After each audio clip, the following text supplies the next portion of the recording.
অনেক পরিবার আছে যে মেয়েদেরকে আমরা বোঝা মনে করি এবং এটা মনে করে আমরা এই কাজগুলো করি, কিন্তু এটা করা যাবে না।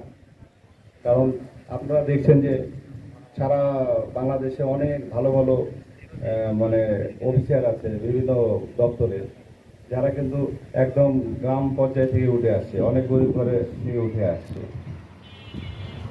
যে যারা আমাদের এলাকার যারা সন্তানরা লেখাপড়া করতেছে, এরা যাতে এদেরকে যাতে অপ্রাপ্ত বয়সকে বিয়ে শাদী দেওয়া না হয়, আমাদের সমাজের লোকজনকে একটু সচেতন থাকতে হবে, এইগুলোকে আমাদের বাধা দিতে হবে।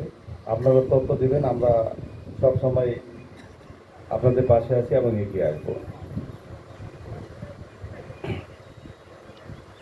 আর নারী নির্যাতনের ক্ষেত্রে আমরা মাঝে একটা ঘটনা ঢাকা, যেটা হলো যে মাদারীপুরে ঘটেছে, একটা ধর্ষণের পর সারা বাংলাদেশে একটা ট্রেন হয়ে গেল যে চারিদিকে একটা ধর্ষণের মানে পরিবেশ তৈরি হয়ে গেছে বিভিন্ন জায়গাতে, এবং ঢাকাতেও বেশ কয়েকটা ঘটনা ঘটে গেছে।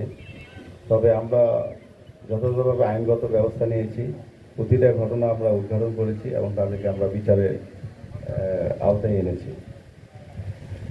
তবে ইদানিং যাক অনেকটা কমে গেছে, এগুলো হয়তো বিভিন্ন মিডিয়াতে প্রচার প্রচারণার কারণে অনেকেই যেমন দেখেছে কিছু মধ্যস্থির কারণে যারা এ ধরনের অন্যায় করছে, ধর্ষণের কাজে জড়িত ছিল, তাদেরকে অনেক জায়গাতে তো মেরে ফেলছে।